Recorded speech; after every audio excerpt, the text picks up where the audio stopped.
Fabrice Lundi reçoit les décodeurs de l'écho. Philippe Mangeard, grand spécialiste du ferroviaire, président de l'agence de notation de transport TK Blue. Quelles sont les forces et les faiblesses de la SNCF? Qu'est-ce qui se passe à la SNCF?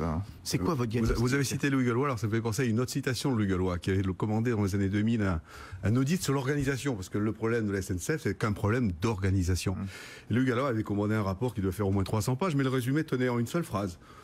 Beaucoup de bergers et pas beaucoup de moutons. Le mouton étant l'exécutant dans le schéma de monsieur Gallois. Ça voulait dire quoi?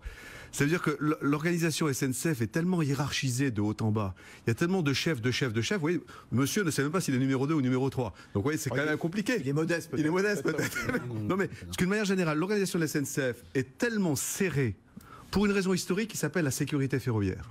On ne peut pas prendre de risques avec des gens qui sont dans un train. Donc la sécurité, c'est terrible.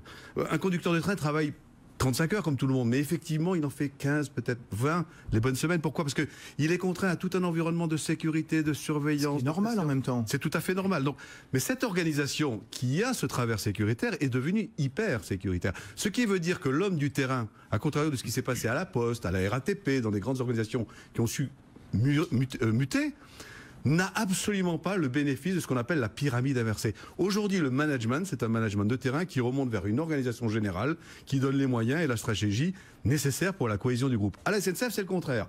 Vous avez 40 personnes à Paris qui dirigent 140 000 personnes sur le terrain, grosso modo. Ce qui veut dire que le territoire de liberté d'un cheminot de base est extrêmement ridicule.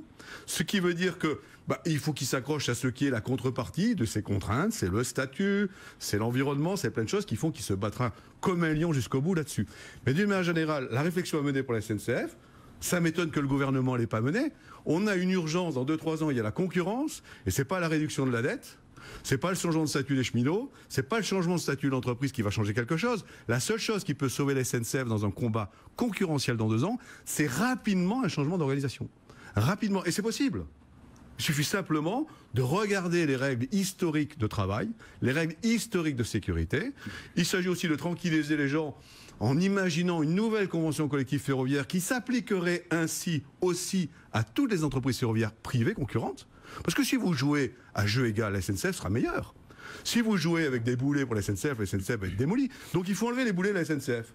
Et tous les métiers que fait la SNCF aujourd'hui sont très bien, tous ces nouveaux métiers. Mais ils s'adressent uniquement aux clients, aux passagers. Mais pour les troupes, on n'a encore rien fait depuis 10 ou 15 ans. Voilà ma vision. Alors, juste, Philippe Mangeard, juste sur l'État, il a raison ou pas, Emmanuel Le Chypre? On a affaire à un État actionnaire, schizophrène, un État à la manœuvre qui tense quand il y a des incidents. Mais l'État actionnaire, il n'est pas exempt de tout reproche. La Cour des comptes l'avait pointé justement sur sa stratégie peu claire, peu cohérente. La SNCF est une entreprise industrielle, donc elle doit se comporter comme telle. Aujourd'hui, constater de toutes parts, la productivité de la SNCF l'amène à des coûts de production 30% supérieurs à tout ce qui existe aujourd'hui. Dans certains pays, je nomme l'Angleterre, je nomme l'Allemagne, dans lequel on a changé le modèle d'organisation de l'entreprise ferroviaire, on a, comme par hasard, diminué de 30% les coûts de production.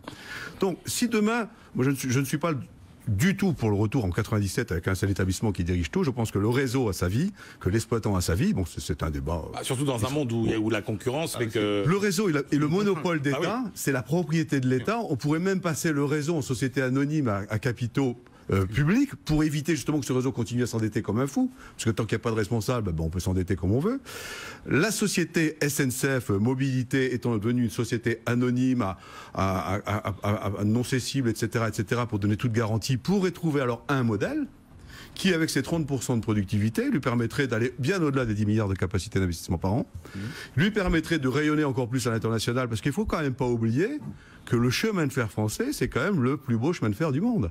C'est les plus beaux ingénieurs, c'est le plus grand savoir-faire. Et quand je dis tout à l'heure qu'on s'occupe trop des voyageurs... Avec la Deutsche Bahn. Non. Emmanuel Le Chypre. Non, attends, faut être honnête. Les Japonais sont bons dans la grande vitesse. Alstom, aujourd'hui, ils sont mauvais. Non, le ferroviaire, ce n'est pas que la grande vitesse. Non, mais le matériel, attends, excuse-moi, le matériel Alstom, qui est quand même le matériel utilisé en grande partie par les SS. Attends, le TGV, c'est pas le summum de la technologie en matière de... Le ferroviaire, c'est pas les matériels. Le ferroviaire, c'est une infrastructure, c'est un système. C'est un système industriel complet. Signalisation, organisation... Mais sauf que si on prend les retards, etc., machin et tout, la France est pas non, enfin je veux dire. Alors raison de plus de mettre bouchée double pour attraper, pour retrouver cette première place. Je reviens Philippe Mangeur.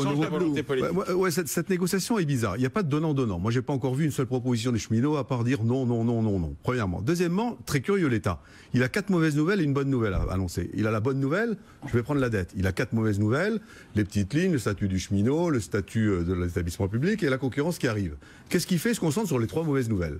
Donc d'une part, vous avez un État qui se concentre sur ce qu'il y a de plus douloureux, et de l'autre côté, des cheminots qui, à part dire non, proposent rien. Et au milieu, de quoi on parle depuis une heure? On parle de l'organisation. Et qu'est-ce que c'est qu'une organisation dans une entreprise? C'est codé par une convention collective. J'en ai déjà parlé en début de l'émission, mais cette convention collective ferroviaire, si elle était opposable aux tiers, c'est-à-dire acceptée par la SNCF parce qu'elle serait aussi imposée aux concurrents, eh bien on aurait un monde sain. On aurait un monde ouvert, les cheminots se retrouveraient gonflés à bloc, parce que pour l'instant, on leur fout la pétoche. On va vous changer votre statut, on va changer votre entreprise, on va peut-être pas prendre la dette, etc. Je trouve qu'il n'y a pas de donnant-donnant dans cette négociation. Oui, Philippe Mangeur. Et c'est ça le secret de l'industrie en raison. Moi je dis, j'attends avec impatience cette concurrence, que concurrence c'est bonheur pour l'entreprise, et la SNCF est une entreprise. J'attends surtout qu'on utilise le mot règles, changer les règles à l'intérieur de la SNCF. On n'en a pas assez parlé. Des règles, je parlais des règles de sécurité au début. Des règles qui empêchent les gens de travailler 35 heures. Ils sont obligés de travailler que 25 ou 20. Je dis pas ça de façon hypocrite parce qu'il y a trop de contraintes. Il faut rétablir l'homme aussi. La hiérarchie est trop écrasante. Il faut que la sécurité, c'est important, attention. Oui, mais il faut que la sécurité... Faut pas que le gars puisse prendre des initiatives. D'accord, mais je vois pas très bien pourquoi on dépense des heures et des heures sur des aiguillages manuels. Un conducteur, s'il a un signal, il a un carré fermé devant lui pendant 7 heures, il va pas se demander s'il est en panne, il reste devant 7 heures. Nous sommes d'accord, mais on ne peut pas travailler au 21e siècle avec des règles du 19e. Allez, la conclusion, Mathias. Les décodeurs de l'écho sur BFM Business.